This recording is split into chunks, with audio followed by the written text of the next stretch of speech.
John Cage. John Cage lived from 1912 through 1992.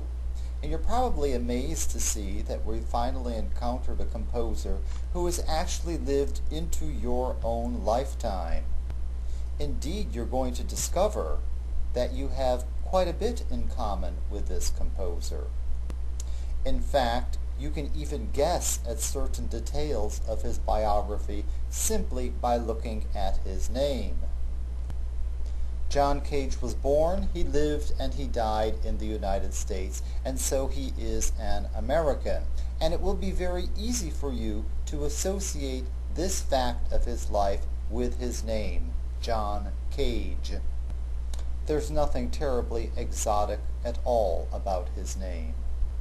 And he sounds like someone who could live on your block. Cage had a very interesting career, but his career, or more specifically, the things with which he occupied himself during his lifetime, would not make a terribly impressive resume. Basically, he was a bit of a bohemian. He did whatever he wanted to do, and he somehow managed to find a way to do all of these interesting things. In terms of actual employment, he held only one substantial position, and it was the only one that he held for any substantial length of time. For about a decade and a half, he served as a music director for a dance company. Although Cage certainly wrote quite a number of very interesting compositions, some of which are still performed today, he is remembered largely for his writings on music. In fact, when people think of Cage, they think of him less as a composer than they think of him as a musical philosopher.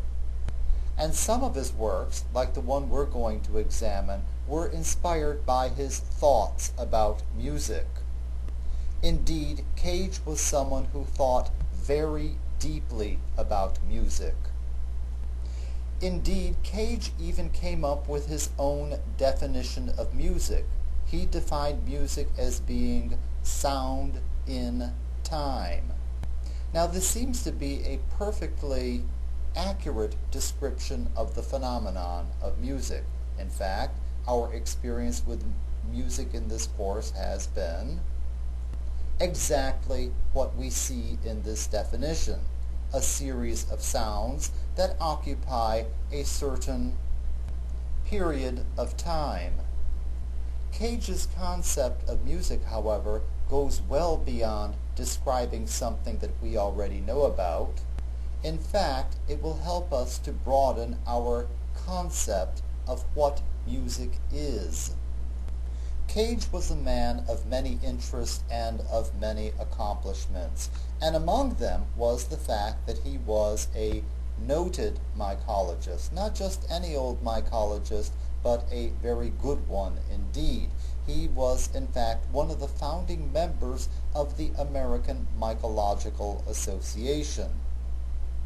Now, mycologists are the sort of people you will find in some of the great universities of the United States and other countries of the world.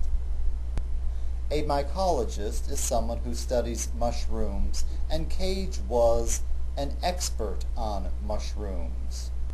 Cage certainly was something of a character, and the details of his biography that have been presented to you should help you to distinguish him from the other composers in this unit.